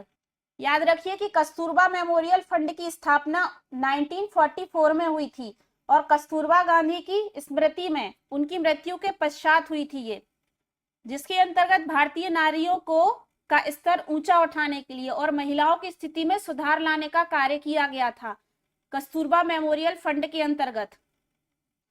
Next question है, इंडियन रेड क्रॉस सोसाइटी कब स्थापित की गई थी? वर्ष 1920 में, वर्ष 1930 में, वर्ष 1935 में या वर्ष 1926 में? तो याद रखिए इंडियन रेड क्रॉस सोसाइटी वर्ष 1920 में स्थापित की गई थी, तो इसका राइट आंसर होगा ऑप्शन नंबर ए, वर्ष 1920 में। नेक्स्ट क्वेश्चन है, स्वास्थ्य की केंद्रीय परिषद की स्थापना किस वर्ष की गई थी? सन 1947 में, सन 1963 में, सन 1964 में या सन 1952 में? तो स्वास्थ्य की केंद्रीय परिषद की स्थापना सन 1952 में की गई थी, तो इसका राइट आंसर होगा option number D. Next question है, निम्नलिखित में से अभिकरण एक स्वैच्छिक स्वास्थ्य अभिकरण नहीं है? Indian red cross society, Hind कुष्ठ निवारण संघ, TB association of India, Indian nursing counselling. तो अगर हम बात करें स्वैच्छिक स्वास्थ्य अभिकरण की, तो उसके अंतर्गत इंडियन नर्सिंग काउंसिलिंग नहीं आएगी। तो इसका राइट आंसर होगा option number D, Indian nursing counselling. Next question है, गर्भावस्था के अंतिम महीने में गर्भवती स्त्री को चलने पर दर्द होता है, यह किस जोड़ की सीमित हलचल के कारण होता है? सैक्रोइलियक जोड़, सैक्रोकॉक्सियल जोड़, सिम्पिसन प्यूरी, या यह सभी? तो इसका राइट आंसर होगा ऑप्शन नंबर सी, सिम्पिसिस, सिम्पिसिस प्यूरिस। हमारा नेक्स्ट क्वेश्चन है, गर्भावस्था के अंतिम महीने में गर्भवती स्त्री को चलने पर दर्द होता है, यह किस जोड़ की सीमित हलचल के कारण होता है? सैक्रोइलियक जोड़, सैक्रोकॉक्सियल जोड़, सिम्पिसिस प्यूबिस, या यह सभी? तो इसका राइट आंसर होगा option number C, symphysis pubis. हमारा नेक्स्ट क्वेश्चन है, बाल दुरुपयोग निरोध एवं उपचार अधिनियम किस वर्ष में पारित किया गया? वर्ष 1980 में, वर्ष 1974 में, वर्ष 1956 में, या वर्ष 1976 में? तो इसका राइट आंसर होगा ऑप्शन नंबर बी, वर्ष 1974 में। बाल दुरुपयोग निरोध एवं उपचार अधिनियम वर्ष 1974 में पारित किया गया। नेक्स्ट क्वेश्चन है, हिंद कुष्ठ निवारण संघ की स्थापना कब हुई थी? वर्ष 1920 में, वर्ष 1950 में, वर्ष 1939 में, वर्ष 1926 में? तो याद रखिए कि हिंद कुष्ठ निवारण संघ की स्थापना 1950 में हुई थी। तो इसका राइट आंसर होगा 1950। और अगर हम इसके मुख्यालय की बात करें तो इसका मुख्यालय दिल्ली में है। देखेंगे हमारा नेक्स्ट क्वेश्चन, ऐसे विशिष्ट आवास जहां बच्चों के लालन पालन की अनेकों अनेक सुविधाएं होती हैं जो उनके प्राकृतिक घर में नहीं पाई जाती हैं, क्या कहलाती हैं? सुलभ आवास, दत्तक ग्रहण, हॉस्टल होम्स, या अनाथालय? तो इसका राइट आंसर होगा option number C, hostel homes. Next question है, त्रिआयामी कार्य नीति में क्या शामिल है? बालक के विकास स्तर का व्यवहार की समझ, सुरक्षित परिवेश प्रदान करना, लालन पालन की गुणवत्ता में वृद्धि, या उपर्युक्त सभी? तो त्रिआयामी कार्य नीति के अंतर्गत यह सभी आएंगे। तो इसका राइट आंसर होगा ऑप्शन नंबर डी, उपर्युक्त सभी। त्रिआयामी के अंतर्गत बालक के विकास स्तर और सुरक्षा परिवेश और लालन पालन की गुणवत्ता, इन सभी पर ध्यान दिया जाता है। तो इस नीति के अंतर्गत ये तीनों आएंगे। हमारा नेक्स्ट क्वेश्चन है, विश्व स्वास्थ्य दिवस कब मनाया जाता है? 12 मई, 7 अप्रैल, 9 नवंबर और 12 फरवरी? तो विश्व स्वास्थ्य दिवस, जिसे कि WHO कहते हैं, की स्थापना 7 अप्रैल 1948 में हुई थी। तो विश्व स्वास्थ्य दिवस 7 अप्रैल को मनाया जाता है। तो इसका राइट आंसर होगा option number B. Next question है, मातृ व बाल स्वास्थ्य सेवा का उद्देश्य क्या है? माता और बालकों को विशेष स्वास्थ्य सेवा उपलब्ध कराना, माँ बाप बच्चों के स्वास्थ्य और पोषण स्थिति को उन्नत करना, प्रत्येक गर्भवती माँ को स्वास्थ्य शिशु का जन्म सुनिश्चित करना, या उपर्युक्त सभी? तो मातृ व बाल स्वास्थ्य सेवा का उद्देश्य यही है कि इन सभी को, माता और बालकों को विशेष स्वास्थ्य सेवा उपलब्ध कराना, माँ बाप बच्चों के स्वास्थ्य और पोषण की स्थिति को उन्नत करना, और प्रत्येक गर्भवती माँ को स्वस्थ शिशु का जन्म सुनिश्चित करना। तो इसका राइट आंसर होगा उपर्युक्त सभी। नेक्स्ट क्वेश्चन है, ग्राम स्वास्थ्य योजना का उद्देश्य क्या है? शिशु मृत्यु दर और मातृ मृत्यु दर को कम करना, जन्म एवं मृत्यु पंजीकरण को बढ़ावा देना, छोटी आयु में होने वाली शादियों को रोकना, या उपर्युक्त सभी? तो अगर हम ग्राम स्वास्थ्य योजना का उद्देश्य की बात करें तो उसके अंतर्गत शिशु मृत्यु दर और मातृ मृत्यु दर को कम करना, जन्म एवं मृत्यु पंजीकरण को बढ़ावा देना और छोटी आयु में होने वाली शादियों को रोकना। तो यह सभी आएंगे। तो इसका सही आंसर होगा ऑप्शन नंबर डी, उपर्युक्त सभी। नेक्स्ट क्वेश्चन है, किस वर्ष में विश्व स्वास्थ्य संगठन की रिपोर्ट में दुनिया में बड़ी माता के पूर्ण उन्मूलन को प्रमाणित किया था? 1979, 1982, 1984 या 1988? तो विश्व स्वास्थ्य संगठन की रिपोर्ट के अनुसार जो बड़ी माता है उसका पूर्ण उन्मूलन 1979 में किया गया था। तो इसका राइट आंसर होगा ऑप्शन नंबर ए। नेक्स्ट क्वेश्चन है, बाधित व्यक्तियों को विभिन्न प्रशिक्षण देकर उच्चतम कार्य की योग्यता का विकास करना क्या कहलाता है? निरोधन, सामाजिक पुनर्वास, मनोवैज्ञानिक पुनर्वास या पुनर्वास? तो इसका राइट आंसर होगा ऑप्शन नंबर डी, पुनर्वास। नेक्स्ट क्वेश्चन है, संयुक्त राष्ट्र की बाल अधिकार घोषणा कब की गई थी? 20 नवंबर 1989, 20 नवंबर 1985, 20 नवंबर 1992 या 20 नवंबर 1997? तो संयुक्त राष्ट्र की बाल अधिकार घोषणा 20 नवंबर 1989 1989 में की गई थी। तो इसका राइट आंसर होगा ऑप्शन नंबर ए। नेक्स्ट क्वेश्चन है, स्वास्थ्य सर्वेक्षण एवं योजना समिति को किस नाम से जाना जाता है? भोर कमेटी, मुदालियर कमेटी, चड्डा कमेटी या मुखर्जी कमेटी? तो स्वास्थ्य सर्वेक्षण एवं योजना समिति को मुदालियर कमेटी के नाम से जाना जाता है। तो इसका राइट आंसर होगा option number B, Mudaliar committee. Next question है, भारत सरकार द्वारा राष्ट्रीय स्वास्थ्य नीति का अनुमोदन किस वर्ष में किया गया था? वर्ष 1980 में, वर्ष 1981 में, वर्ष 1982 में या वर्ष 1983 में? तो भारत सरकार द्वारा राष्ट्रीय स्वास्थ्य नीति का अनुमोदन वर्ष 1983 में किया गया था। तो इसका राइट आंसर होगा ऑप्शन नंबर डी। आइए देखेंगे हमारा नेक्स्ट क्वेश्चन, वर्ष 1988 में WHO की सदस्यता में कितने देश जुड़े हुए थे? 56, 122, 188 या 166? तो वर्ष 1988 में WHO की सदस्यता में 166 देश जुड़े हुए थे। तो इसका राइट आंसर होगा ऑप्शन नंबर डी, 166 देश। नेक्स्ट क्वेश्चन है, निम्न में से किस देश में WHO का सचिवालय स्थित है? भारत, न्यूयॉर्क, जिनेवा या लंदन?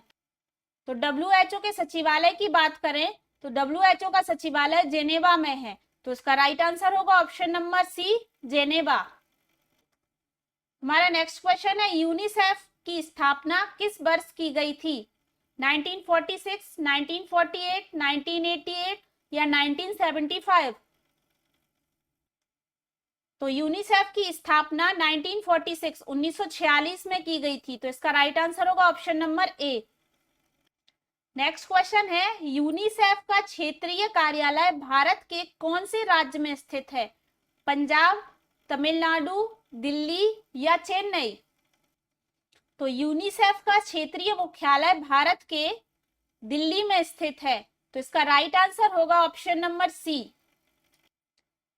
देखेंगे नेक्स्ट क्वेश्चन, WHO का मुख्य उद्देश्य क्या है? सब लोगों द्वारा स्वास्थ्य के उच्चतम स्तर को प्राप्त करना, माता और शिशु के स्वास्थ्य को उन्नत करना, कृषि, आधुनिक और मत्स्य पालन की क्षमता में वृद्धि करना या ग्रामीण लोगों की स्थिति में सुधार करना? तो WHO के अगर मुख्य उद्देश्य की बात करें तो उसमें सब लोगों द्वारा स्वास्थ्य के उच्चतम स्तर को प्राप्त करना है। तो इसका राइट आंसर होगा ऑप्शन नंबर ए, सब लोगों द्वारा स्वास्थ्य के उच्चतम स्तर को प्राप्त करना। देखेंगे हमारा नेक्स्ट क्वेश्चन, विश्वव्यापी भूख से मुक्त अभियान किस संगठन के द्वारा संगठित किया गया? यूनिसेफ, FAO, यूसेड या दी कोलंबो प्लान? तो विश्वव्यापी भूख से मुक्त अभियान FAO के अंतर्गत संगठित है। तो इसका राइट आंसर होगा ऑप्शन नंबर बी, FAO।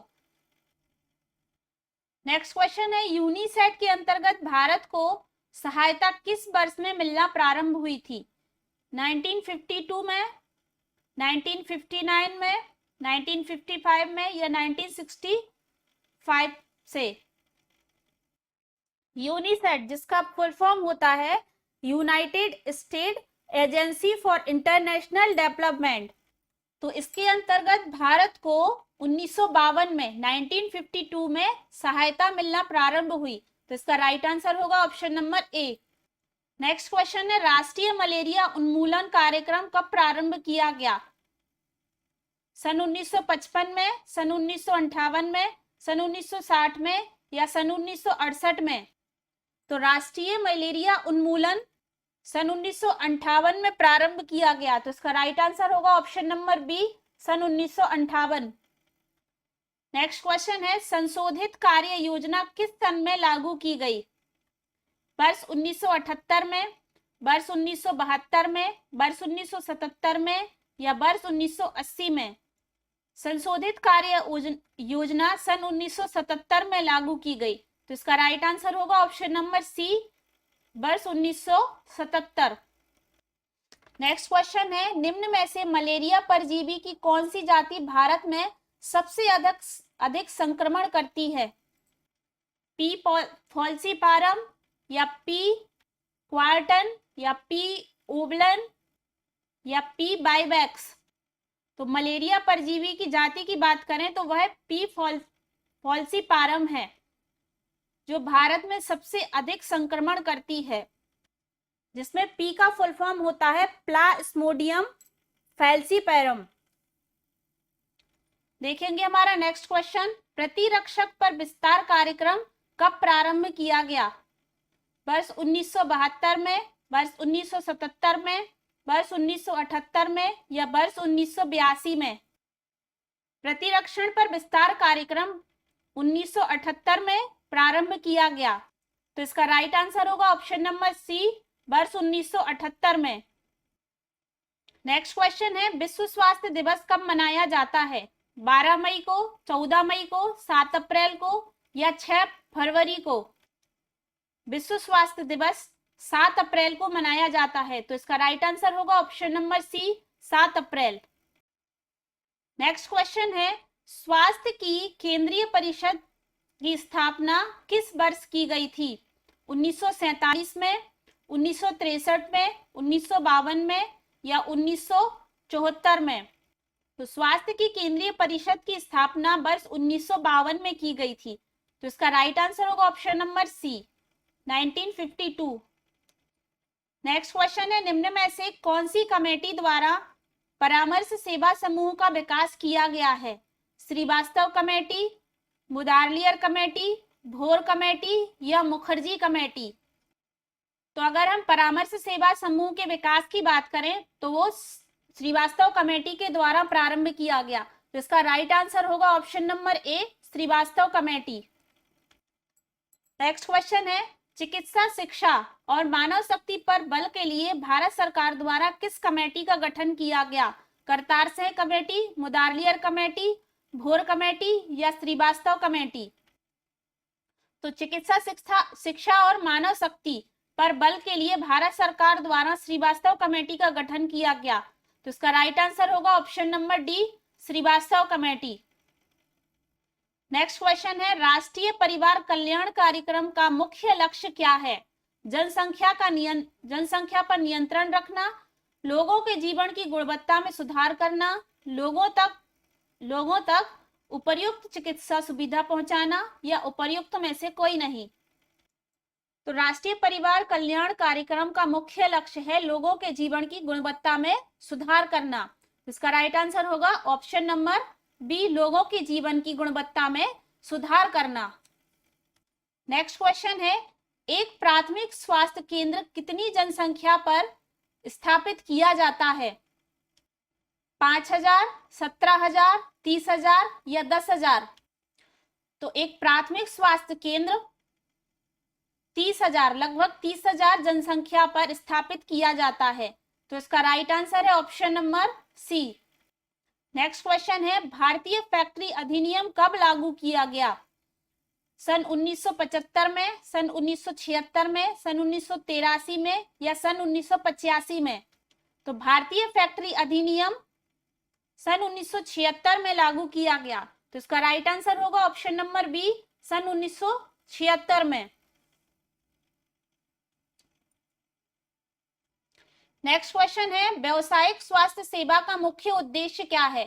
शारीरिक रूप से स्वस्थ रखना, आध्यात्मिक रूप से स्वस्थ रखना, मानसिक रूप से स्वस्थ रखना या उपर्युक्त सभी? तो व्यावसायिक स्वास्थ्य सेवा का मुख्य उद्देश्य यही है कि शारीरिक, आध्यात्मिक और मानसिक रूप से स्वस्थ रखना, तो इसका राइट आंसर होगा ऑप्शन नंबर डी, उपर्युक्त सभी।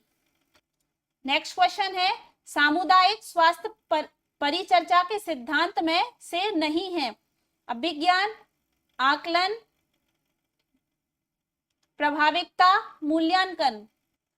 तो सामुदायिक परिचर्चा के सिद्धांत में से प्रभाविकता नहीं है,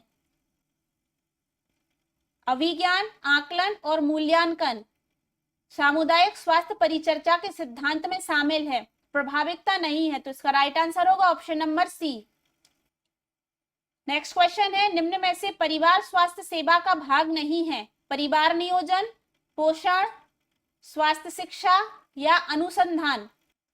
तो अगर हम बात करें परिवार स्वास्थ्य सेवा की, तो उसके अंतर्गत परिवार नियोजन, पोषण और स्वास्थ्य शिक्षा आएंगे, अनुसंधान उसका भाग नहीं है, तो इसका राइट आंसर होगा ऑप्शन नंबर डी, अनुसंधान। नेक्स्ट क्वेश्चन है, राष्ट्रीय मलेरिया नियंत्रण कार्यक्रम कब लागू किया गया? 1963 में, 1956 में, 1968 में या 1975 में? तो राष्ट्रीय मलेरिया नियंत्रण कार्यक्रम 1953 में लागू किया गया, तो इसका राइट आंसर होगा ऑप्शन नंबर ए, 1953 में। नेक्स्ट क्वेश्चन है, जन स्वास्थ्य परिचर्चा की रीढ़ की हड्डी किसे कहा जाता है? स्वास्थ्य शिक्षा को, घर की मुलाकात को, बैक तकनीकी को या परामर्श प्रणाली को?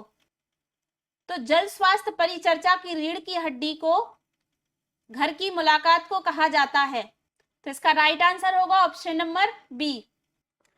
इसके बाद देखेंगे हम अपना नेक्स्ट क्वेश्चन, बालक की शारीरिक क्षमता को प्रदर्शित करना क्या कहलाता है? अपंगता, प्लास्टर कास्ट, ट्रैक्शन या यह सभी? तो बालक की शारीरिक क्षमता को प्रदर्शित करता है वह अपंगता है, तो इसका राइट आंसर होगा ऑप्शन नंबर ए, अपंगता। हमारा नेक्स्ट क्वेश्चन है, निम्न में से पाचन तंत्र का विकार क्या है? विदरतालु, पाइलोरिक स्टेनोसिस, विदर ओस्ट या यह सभी?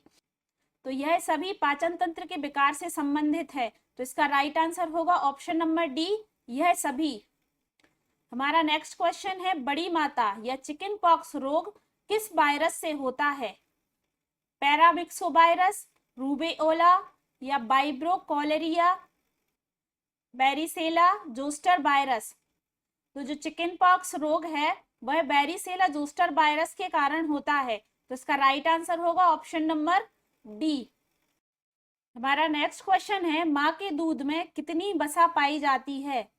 4.0 से 6.50 ग्राम, मतलब 4 से 6.5 ग्राम या 3.5 से 4 ग्राम, 4 से 5.5 ग्राम या 2.5 से 3.5 ग्राम? तो माँ के दूध में जो वसा की मात्रा पाई जाती है वह है 3.5 से 4 ग्राम, तो इसका राइट आंसर होगा ऑप्शन नंबर बी, 3.5 से 4.0 ग्राम। नेक्स्ट क्वेश्चन है हमारा, पेशीय क्षीणता वृद्धि में रुकावट और त्वचा के नीचे वसा की मात्रा कम होना किस बीमारी के लक्षण है? क्वासिएकोर, बेरीबेरी, स्कर्बी, मैरिस्मस? तो पेशीय क्षीणता और त्वचा के नीचे वसा की मात्रा कम होना मैरिस्मस रोग के कारण होता है, तो इसका राइट आंसर होगा ऑप्शन नंबर डी, मैरिस्मस। आइए देखते हैं हमारा अगला प्रश्न, कुपोषण से बचाव हेतु आवश्यक उपाय क्या है? माँ को पोषण संबंधी शिक्षा, स्तनपान को प्रोत्साहन, माँ की समुचित प्रसव पूर्व देखभाल या उपर्युक्त सभी? तो कुपोषण से बचाव के लिए यह सभी जरूरी हैं, जिसमें माँ को पोषण संबंधी शिक्षा देना, स्तनपान के लिए उन्हें प्रोत्साहन करना और माँ की समुचित प्रसव पूर्व देखभाल करना। तो उपर्युक्त सभी इसका सही आंसर है। देखेंगे हमारा नेक्स्ट क्वेश्चन, निम्न में से अंडा किसका अच्छा स्रोत है? अनिवार्य अमीनो अम्ल का, अनिवार्य बसीय अम्ल का, विटामिन का, या खनिज तत्वों का? तो इसका राइट आंसर होगा ऑप्शन नंबर ए, अनिवार्य अमीनो अम्लों का। देखेंगे हमारा अगला प्रश्न, निम्न में से कौन सा संक्रमण जल के द्वारा उत्पन्न होता है? Hepatitis D, hepatitis A, hepatitis E, hepatitis B? जल से संक्रमण जो उत्पन्न होता है वह हेपेटाइटिस ए है। तो इसका राइट आंसर होगा option number B, hepatitis A. हमारा अगला प्रश्न है, टिटनस रोग किससे होता है या किस जीवाणु से होता है? Diphtheria bacilli, clostridium tetani, vibrio cholerae, या इनमें से कोई नहीं? तो इसका राइट आंसर होगा option number B, clostridium tetani. Clostridium tetani जीवाणु के कारण टिटनेस रोग होता है। हमारा अगला प्रश्न है, निम्न में से किसी शिशु के हाइपोग्लाइसीमिया होने की संभावना अधिक होती है? अपरिपक्व और एलबीडब्ल्यू, आरएच, हीमोलाइसिस शिशु, हेपेटाइटिस ग्रस्त शिशु, या एनीमिया ग्रस्त शिशु? तो इसका राइट आंसर होगा ऑप्शन नंबर डी, एनीमिया ग्रस्त शिशु। आइए देखते हैं हमारा अगला प्रश्न, निम्न में से कौन सा दुग्ध संचारित नहीं है? हैजा, टेटनस, एंथ्रेक्स, या डिप्थीरिया? तो इसका राइट आंसर होगा ऑप्शन नंबर बी, टेटनस। हमारा अगला प्रश्न है, बड़ी माता का संक्रमण काल कितना होता है? चकत्तों के उद्भव होने के 2 दिन बाद तक, चकत्तों के उद्भव होने के 8 दिन बाद तक, चकत्तों के उद्भव होने तक, या उपर्युक्त कोई नहीं? तो बड़ी माता का संक्रमण काल चकत्तों के उद्भव होने के 8 दिन बाद तक होता है। तो इसका राइट आंसर होगा ऑप्शन नंबर बी। देखेंगे हमारा अगला प्रश्न, खसरा निम्न में से किस आयु वर्ग को सर्वाधिक प्रभावित करता है? 0 से 6 महीने, 6 महीने से 3 वर्ष, 6 महीने से 1 वर्ष, 0 से 5 वर्ष? तो खसरा 6 महीने से 3 वर्ष तक सर्वाधिक प्रभावित रहता है। तो इसका राइट आंसर होगा ऑप्शन नंबर बी, 6 महीने से 3 वर्ष। देखेंगे हमारा अगला प्रश्न, शिशु से दस्त होने का निम्न में से कौन सा कारण नहीं है? बैक्टीरिया और वायरल संक्रमण, वसा और प्रोटीन को अधिक मात्रा में लेना, एलर्जी, या उपर्युक्त सभी? तो इन्होंने पूछा है कि शिशु से दस्त होने का कारण नहीं है। तो अगर हम नहीं की बात करें तो वसा और प्रोटीन को अधिक मात्रा में लेना नहीं हो सकता है। तो इसका राइट आंसर होगा ऑप्शन नंबर बी। अगला प्रश्न है हमारा, टीबी की प्राथमिक रोकथाम में क्या शामिल है? डॉट्स, बीसीजी वैक्सीन, एमटीडी, या यह सभी?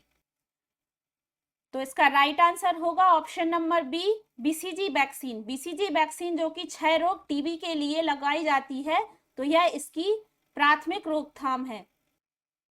देखेंगे हमारा अगला प्रश्न, निम्न में से कौन सी वायरस से होने वाली संक्रामक बीमारी नहीं है? पोलियो, खसरा, टिटनस, एड्स? तो अगर हम संक्रामक बीमारी की बात करें जो कि वायरस से होने वाली है, तो वह टिटनेस नहीं है। तो इसका राइट आंसर होगा ऑप्शन नंबर सी, टिटनस। आइए देखेंगे हमारा अगला प्रश्न, पूरक आहार देने की सही आयु कौन सी होती है? 4 से 6 माह, 12 माह, 15 माह, या 18 माह? तो अगर हम बात करें पूरक आहार की, तो पूरक आहार की सही आयु होती है 4 से 6 माह। तो इसका राइट आंसर होगा ऑप्शन नंबर ए, 4 से 6 माह। तो आइए देखते हैं हमारा अगला प्रश्न, पौष्टिक व पोषक आहार जो बृहद एवं सूक्ष्म पोषक तत्व एवं खाद्य समूह की दृष्टि से संपूर्ण है क्या कहलाता है? संतुलित आहार, असंतुलित आहार, अपूर्ण आहार, उपर्युक्त सभी। तो पौष्टिक व पोषक आहार जो कि बृहद एवं सूक्ष्म पोषक तत्व एवं खाद्य समूह की दृष्टि से संपूर्ण है, वह संतुलित आहार के अंतर्गत आएगा। तो इसका राइट आंसर होगा ऑप्शन नंबर ए, संतुलित आहार।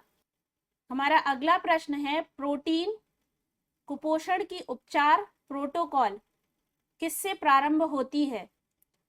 संक्रमण से लड़ने की क्षमता में वृद्धि के लिए प्रतिरक्षीकरण, भार वहन व्यायाम, तरल पदार्थ की पुनरापूर्ति, तत्पश्चात उच्च गुणवत्ता वाले प्रोटीन और कैलोरी में क्रमशः वृद्धि, उपर्युक्त में से कोई नहीं। तो इसका राइट आंसर होगा ऑप्शन नंबर सी, तरल पदार्थों की पुनरापूर्ति, तत्पश्चात उच्च गुणवत्ता वाले प्रोटीन और कैलोरी में क्रमशः वृद्धि। अगला प्रश्न है, नवजात में निर्जलीकरण के मामले में ग्लूकोज किस रूप में देते हैं? सोडियम के अवशोषण के, इनमें से कोई नहीं, ऊर्जा के स्रोत या स्वाद? तो इसका राइट आंसर होगा ऑप्शन नंबर बी, इनमें से कोई नहीं, क्योंकि ना तो सोडियम के अवशोषण या ऊर्जा के स्रोत या स्वाद के अनुसार नहीं दिया जाता ग्लूकोज। देखते हैं हमारा अगला प्रश्न, कंजक्टिवाइटिस जेरोसिस का अर्थ नेत्र श्लेष्मा से क्या है? सूखेपन से, अंधता से, मृदुता से या कठोरता से? तो कंजक्टिवाइटिस जो नेत्र श्लेष्मा है वह सूखेपन से है, उसका तात्पर्य सूखेपन से है। तो इसका राइट आंसर होगा ऑप्शन नंबर ए, सूखेपन। आइए देखते हैं हमारा अगला प्रश्न, दस्त पर तर्कसंगत प्रतिक्रिया क्या है? अंतःशिरीय चिकित्सा, नमक व शक्कर का घोल, घरेलू भोजन या उपर्युक्त सभी? तो दस्त के लिए यह सभी जरूरी है, नमक शक्कर का घोल, चिकित्सा भी और घरेलू भोजन भी। तो इसका राइट आंसर होगा ऑप्शन नंबर डी, उपर्युक्त सभी। हमारा नेक्स्ट क्वेश्चन है, इनमें से किसे छोड़कर अन्य कारकों के कारण चेचक या चिकन पॉक्स, स्मॉल पॉक्स का उन्मूलन हो पाया था? लंबी रोगोद्वहन अवधि, आंतरिक मानव भंडार नियंत्रण, पहचान में सरलता या शक्तिशाली वैक्सीन? तो इसका राइट आंसर होगा ऑप्शन नंबर बी, आंतरिक मानव भंडार नियंत्रण। हमारा नेक्स्ट क्वेश्चन है, कर्णमूल शोथ या गलसुआ में अधिकतम संक्रामकता की अवधि किसके दौरान होती है? सूजन की शुरुआत, सूजन देखने के बाद, रोगाधन अवधि या रोग पूर्व लक्षण अवधि? तो इसका राइट आंसर होगा ऑप्शन नंबर ए, सूजन की शुरुआत। जो कर्णमूल शोथ या गलसुआ है वह अधिकतम संक्रमण की अवधि सूजन की शुरुआत से होती है। तो आज की क्लास यहीं पर समाप्त होती है। आशा करते हैं आज की वीडियो आपको पसंद आई होगी। अगर वीडियो पसंद आई है तो वीडियो को लाइक जरूर करें। चैनल को अगर आपने अभी तक सब्सक्राइब नहीं किया है तो चैनल को सब्सक्राइब जरूर करें। बेल आइकन प्रेस करें ताकि आने वाली वीडियो का नोटिफिकेशन आप तक पहुंच सके। जल्दी हम अपनी नई यूनिट के साथ आपसे मिलते हैं। धन्यवाद।